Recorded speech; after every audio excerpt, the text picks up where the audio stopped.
Well, good morning, everyone. Sorry to keep you in such a beautiful morning. I, I've been approached to give a presentation on the 50 years of Linlithgow Rugby Club. It's our 50th anniversary this year.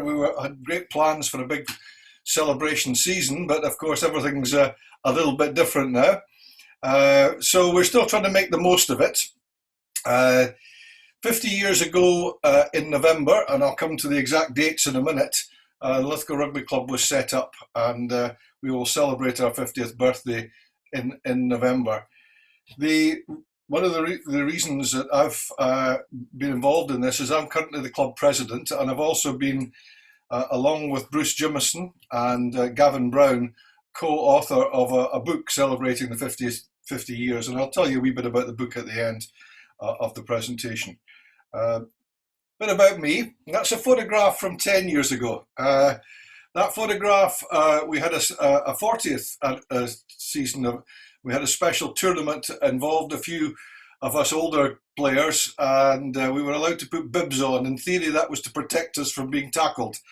In practice, it was more of a sort of a target on us for some of the other guys.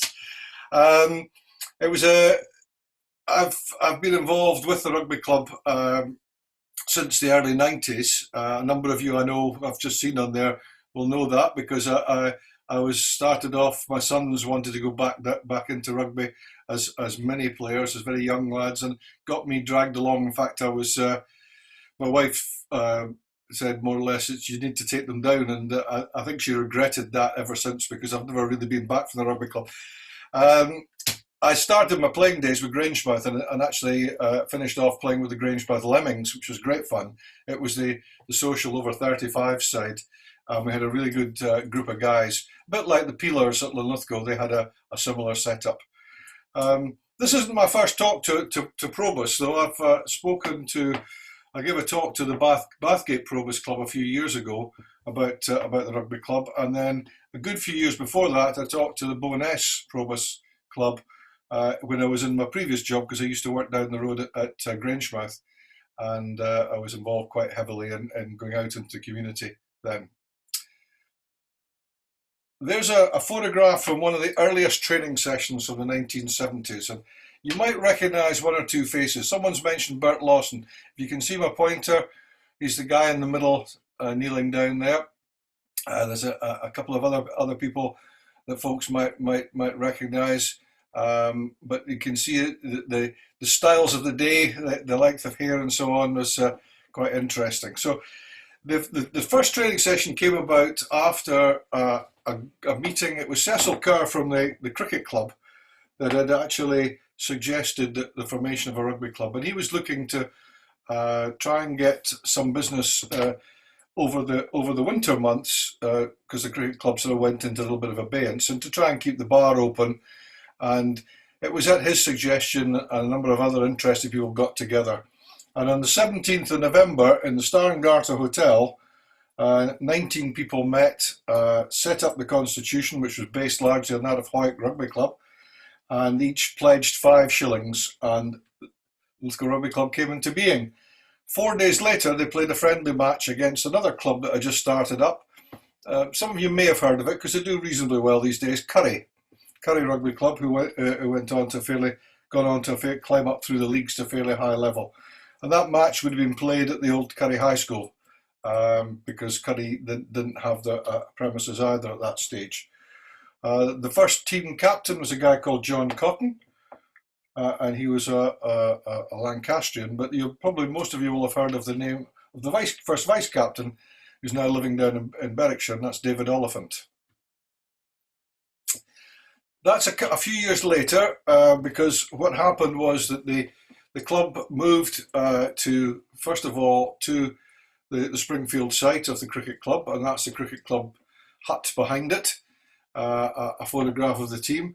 Again, let's pick out one or two features. There's my co-author of the book, Bruce Jimison, in beard. Next to him is Colin Wells, and next to him is Bert Lawson. Picking up a couple of other characters, Jerry Keating down in the front row there. If you picture him there. Behind him is Ronnie Hastie, still very much involved with the rugby club. And if I go back up here, I don't know if you'll recognise, some of you may recognise him, Robin Benny. Yeah, so a very youthful looking Robin Benny with hair. And there's a few other characters you may recognise. I'll not bore everyone with going through the full lineup. But in the early days, the club was based initially out of the cricket club. It played some of its games for a couple of seasons at the cricket club, but the cricket club got a bit fed up with getting its ground churned up. And so they played also at Bo'ness at the recreation centre and at a new place, which a field just next where the motorway was. It's now on land occupied by Oracle. And it was nicknamed Cow Park because the cows got cleared off it. You can see that this aerial photograph here is a tractor in the field doing some work on the field. And that was Cow Park. And that road there still exists. It runs past this would be the service entrance in here to Oracle through the back. It was under the motorway and on up towards the old Allendale Hotel. There's an action shot from one of the first games. And indeed, we've got a photograph of the first ever try scored by Linlithgow on that pitch. It's a guy called Ian Jarian. That's Tony Oliver leaping in the air and Colin Wells up in support. Colin Wells had joined the club not long after its formation. I mentioned, I think this is a shot from Bo'ness because the club played quite a few games for a while at Bo'ness, and you can see Jerry Keating and what looks like, but I'm not 100% certain, Bobby Benny and certainly John Smith in the background, I would think, from that photograph. So that's a later photograph. So the club was sort of wandering around for quite a while looking for premises. For a while they would come back to St Michael's Hotel. They've also got associated with a couple of other hostelries in the town over the years while they searched for a ground. And Cow Park was intended as a temporary solution, but it lasted a good number of years before eventually people managed to persuade the council to provide a lease for the land at Mains Park. And this is a photograph of Mains Park just after it's been seeded, rolled and seeded. And I certainly remember coming with a Linlithgow Grangemouth team and playing on one of the first games there, and remember the number of stones that were coming up through the surface. It's an old sand quarry, I believe, on the site there. The next photograph is not very good resolution.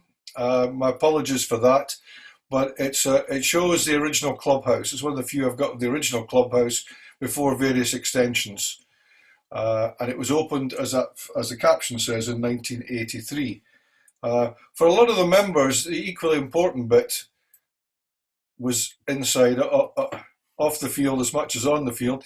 And there you can see a number of, that's Davy Benny there with Bert Lawson pouring the pint, Paul Birrell leaning on the bar, and Clem Hill enjoying a pint. So these are names that some of you will no doubt know. And so that was the club opened up in 1983. And then about 9 years later, an extension was built and a lease was obtained on Lower Mains Park. And this is Lower Mains Park. It's actually a more recent photograph of a few years ago of Lower Mains Park, but it shows the floodlights that were put in, the old floodlights. They were from a turnaround down at Grangemouth. So we got second hand in the 90s, and they lasted until last year. And we managed to replace them last year with modern floodlights. So now if you go past on a training night, the lights focus down on the pitch, the proper training lights. There's no big spill into the air, because when all these lights were on, most of the light went up the way and lit up the local community and the neighbours. So there's been various phases in development. So the club was pretty much itinerant up until 1983, Mains Park in 83, Lower Mains Park in 92, and then in 2014, this is Princess Anne opening up the new facility, new indoor training facility that we've built in the last few years at the club. And in fact, that's a photograph from pitch side showing the old clubhouse which was extended out the way in the 90s. And then in 2014, the new indoor training centre with the changing rooms on this V-shaped roof here.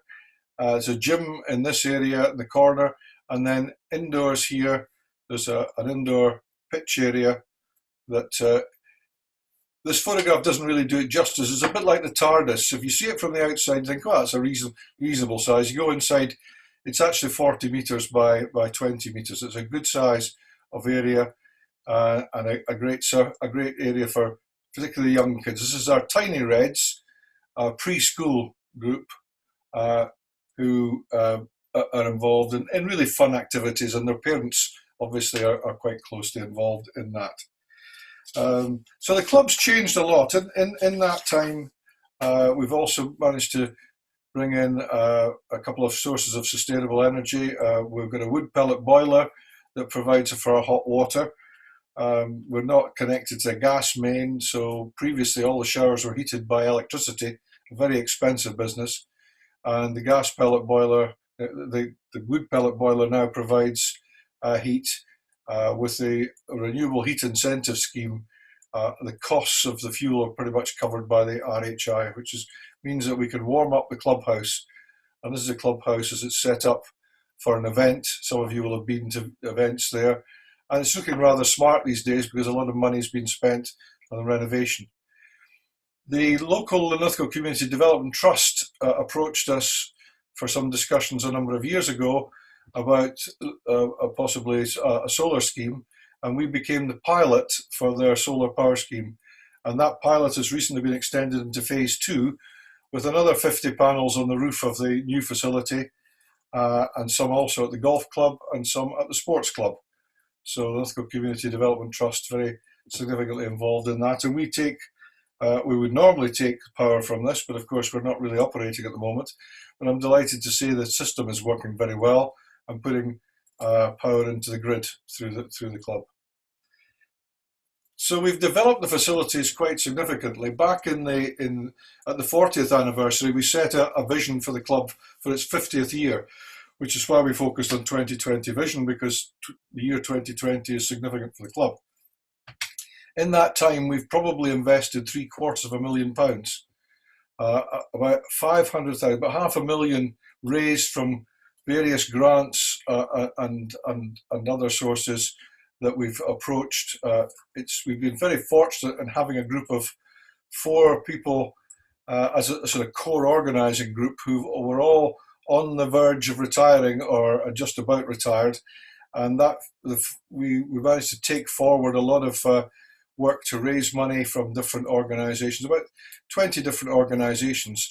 Our biggest grant was from Sport Scotland, but we've also had grants from Edinburgh Airport, from the local Rotary Club, from various environmental trusts, and a whole series of other bodies. The remaining £250,000 we raised ourselves through the members, an amazing effort, probably spanning over 10 years. So some of it was focused on the big year 2013, 2014. Some of it was spread over the 10 years. And that's where we now have a very modern facility. And we've continued to invest over the last few years by renewing the roof in the old clubhouse, by doing a whole host of other things, renewing the kitchen and the bar. So we really we've invested a lot in the club as we're going. The club is, whereas a lot of people associate it with the senior team, the Reds, a lot of our focus has been on youth. And it started, this is one of the guys who was instrumental in the school, Gordon Curry, very sadly died a few months back. Gordon was one of the leading lights in the school to help get rugby going, along with Alex Adams. And that work was continued by people like Graham White and so on, but we had very close links with the rugby club. And after the teachers' strike, basically, Bert Lawson and a couple of others stepped forward. And since then, the rugby club has pretty much run the school rugby. And now we have a development officer that is paid for by the club and by Scottish Rugby, and works in the school for rugby in the school. So that was one of the earlier rugby teams there. From some of you may recognise Martin Archer I'm just one of the people in that photograph. This was we're so successful with the youth rugby. We now have somewhere in excess of around about 250 youngsters from primary 1 through to S6 that play rugby. This was a photograph taken in the late 80s, about 12 years ago, 2008. It's the first ever rugby summer camp that we set up, and this it was one of our big fundraisers during the year, because it helps bring in some money that helps pay for the development officers. And that was one of our first development officers, Graham McKenzie. He's now a teacher, and some of you may also recognise Duncan MacLeod, who's also a teacher, who both significantly involved in the club about 12 years ago. The youth sides associated with the club have had some degree of success. This is footage from a very nice shot again. John Priest, I think, is a local photographer that some of you will know, lives in Springfield, and he took this photograph at Murrayfield in the back pitches, where there are then under 16s were involved in a match. And that's, some of you may know, that's young Finlay Dunlop being lifted up there in the line out. So the club has enjoyed some success. The biggest success being in the late 90s, when our then under 14 side, S2 side, won the Scottish Schools Cup at its age group. So the only time that Linlithgow has topped the whole of Scotland was in that particular year. They beat High School of Dundee, George Watson's, Hutchison's, on the way to the final, and when they won the final at Murrayfield in the back pitches. So we had a very good side then, and they reached the zenith. Today on the pitch, that's what the club consists of. Basically, we start, as I mentioned before, at primary 1 and work our way all the way up through the secondary, through primary and secondary. We've got 2 senior teams, and we've managed to retain that. Scottish rugby has kind of lost a lot of the player base. A lot of clubs that we actually played against, some very famous clubs' second teams. We had a game against Gala Seconds last season, and Gala Seconds couldn't raise a side, so that was quite a shock. The Tiny Reds of the preschool, and we now have a group of older guys who are heavily involved in what's called walking rugby. I'll come to that later on. The 40th anniversary also brought out of retirement someone, again, some of you may recognise because he's still in the town, Neil McTavish. Neil McTavish actually played in the first ever game for the Reds in 1970 on the 21st of November against Curry, and he turned out in the 40th anniversary tournament playing that one. But I've got a few photographs I'm just going to run through to see if there's characters you might recognise. A young Des Martin there, and a youngish Ronnie Hastie in support of a guy I know as Dove, Dave Callaghan, who came through the youth ranks at Linlithgow. That's a more recent, about 10 years old, 10 years ago rather, of Ronnie Hastie in an old rugby match against an Italian visiting side. So Ronnie's continued. He's our player of all decades. He's played rugby of some sort or another for Linlithgow over all the decades the club's existed: the 70s, 80s, 90s, noughties, and now the 10s. He's still involved in walking rugby. And Ronnie's story is he got into rugby. His brother was the one that was in the team first of all, and didn't like it particularly. When Ronnie joined, he borrowed his brother's rugby boots. The only problem was they were 2 sizes bigger than Ronnie's foot size, so he stuffed them with newspapers, and he's gone on since then. And he's actually led the Reds team out at Murrayfield in the Murrayfield Cup final as one of his proudest moments. His other claim to fame is he says he's the only true black bitch to captain the Reds, having been actually born in the town at home. So he's a true black bitch, and he is the only captain of the club that meets that sort of category. So he's got 2 or 3 proud moments in there. This is another of our older people. Some of you might recognise one or two older faces. Still around, Bobby Dow.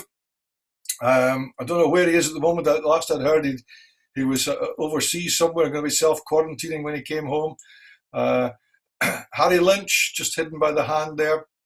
And someone who sadly passed on a few years ago, Davy Turner. So that was one of the front rows. And you might just catch Paul Birrell there packing down at flanker. A more recent photograph, probably from about 2009, 2010. Club stalwart. We feature him on the cover of the of the 50th anniversary book. Matthew Dixon, one of Gordon's sons. Matt started as a youngster in the minis in the 80s. Moved,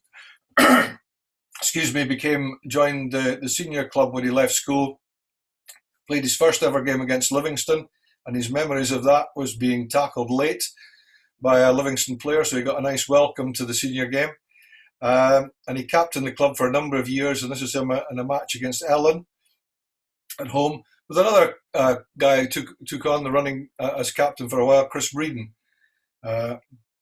So we've got two former captains in this photograph. A more recent photograph, this taken probably about 3 seasons ago. Sean Haggerty with the ball in hand. Carl Thompson. Some of you may know the Thompsons lived down near the canal, just at the back of the canal in Rockville. Stevie Grant, Ross Martin, that's one of Des's sons, and Callum McEwen. And Barry his dad was a former captain of the club, and Jean is currently his mum is director of finance. I had to throw this one in because that's one of my sons. He's currently in Sydney. Just had a wee chat with him this morning. He played all the way through school, and he was one of those in the school team that was the victorious S2 team that won all in Scotland ahead of them. And along with 2 or 3 other guys, he's kept playing rugby. Behind him, some of you might recognise AB, Andy Birrell, who played for a good number of years. And this is a match against Livingston from about 4 years ago.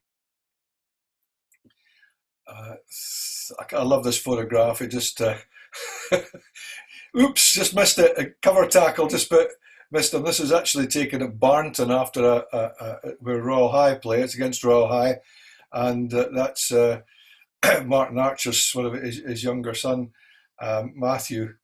Just missed a tackle and getting a soaking as a result from a wet patch on the pitch. And then some more recent action shots, including a very colourful one. This is our Thursday night footballers that play 5-a-side football in the shed, and they were sponsoring a match and dressed up in this very colourful theme.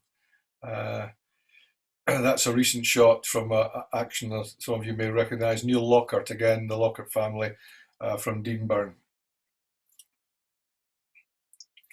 The club has some international connections. Probably the 4 most famous ones are shown here.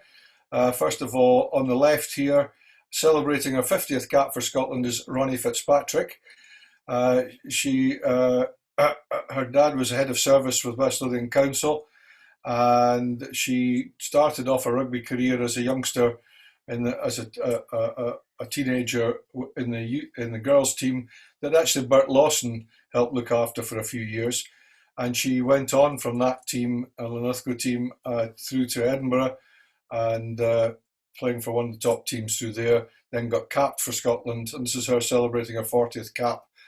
I think it was against France they'd played, and so she was delighted. I think because they actually won the game, although I'm told that France had most of the play and territory in that game, but Scotland edged it.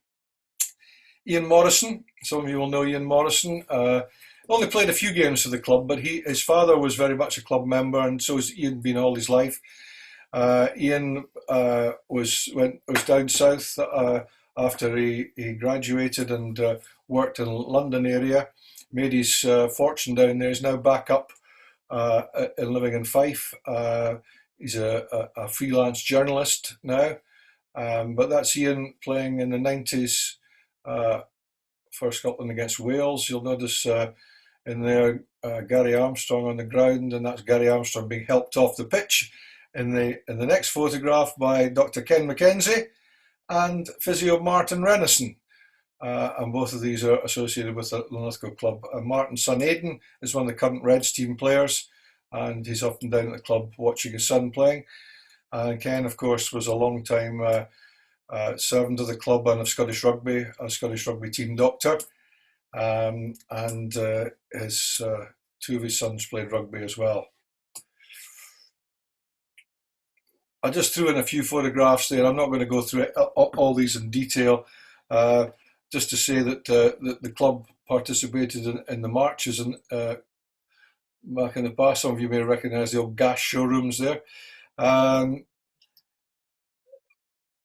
a few dignitaries getting together. It's probably part of of celebrating the club's 25th anniversary. And this is this photograph down here is all the club captains, I think, from over the years. So you'll see Bert Lawson very, very much centrefold, John Cotton, the first captain, Colin Wells, Ronnie Hastie. I'm just trying to pick out a few others there. Tim Larter, who I know through his Grangemouth days, we used to play cricket with him. Davy Cairns, John Blundell, Barry McEwen, Bobby Benny. I think that might be Chris White, Jerry Keating, Des Martin. I met him, Alan McVitie, and looks like, is that Davy Benny? I think that's Davy Benny there. So I managed to get all of them. And of course the club has survived over many years because of all the work of the volunteers that went into it. And this is one of the first ladies' committees that had a lot to do with making sure the club's fundraisers went very successfully. They used to help organise the various barn dances in different places, and this was them at the official opening of the club. It looks like they're having a nice celebratory drink, but they're actually relaxing after having set everything up for the next for the big celebration and sorting out the catering. So, yeah, this was a group of people over the years. Some of you may recognise it. We had sponsored a match a couple of years ago. We had our first sort of pie and pint day. Again, you'll see now how much Mains Park has matured. The trees round about it. This actually must be taken about the same time of year as we're at now, because if you were to go down to Mains Park now, you get the same colour backdrop. So it must be a sort of October sort of setting, just before our end. And this group of local worthies that we've had associated with the club over the years come along to support the club. You may even spot one or two of you may spot yourselves in there. I don't know. It's quite a good group that we've got together for them. Over the years, and I'm just going to wind up in a couple of ticks. Over the years, the club has been, and the town has been associated with various twinnings. This one, the first twinning of the club was with a Welsh team in Pontiates, and this is what the first, I think, the two teams together. The Pontiates guys are in the sort of stripy shirts. Must have been played in the mid-70s, and it's at Springfield. And again, you'll recognise a few people there: Bruce Jimison, Ronnie Hastie, Colin Wells, Bert Lawson, Jerry Keating. So there's quite a few in amongst that group. And that link kept going for a good number of years. Pontiates couldn't fulfil it, for they're just up the valley from Llanelli, so there's now a team from Llanelli, Furness, who have kept the link going. We would have been hoping to welcome them up to Scotland at the time of the Six Nations this year. I doubt that'll happen, but we'll try and keep the link going. The other link is with Guyancourt, and this is a game at Linlithgow with the two players. It looks as though they've managed to get a lot of mud off the pitch in the process of having a fun game of rugby. And again, this link has kept going very well, apart from the fact that we may not be able to keep it ticking over this year, but we have been in touch. And the local rugby team has morphed through Guyancourt to AS Minarange here, and now it's associated with the local town of Plaisir. All the clubs have combined into one single club, and we visited there a couple of years ago. I mentioned the 40th anniversary and how we managed to pull a few guys out of retirement to put on the bibs. Some of you may recognise Gordon Ford there, who was head of education for a while in West Lothian. He's also a former coach of the club, and he features in both of these ones alongside some old geezer that I found off the street, and Neil McTavish. So a little bit of history there. This was taken at the 40th to give a good sort of cross-section of club members we managed to gather. We've been hoping to take a similar photograph at the end of March in 2020 to celebrate the 50th year. Unfortunately, a few days before we were scheduled to take the photograph, lockdown, and we haven't been able to take that photograph so far. So we'll get round to that. One person I should have mentioned, he features very heavily in the book, Gordon Dixon.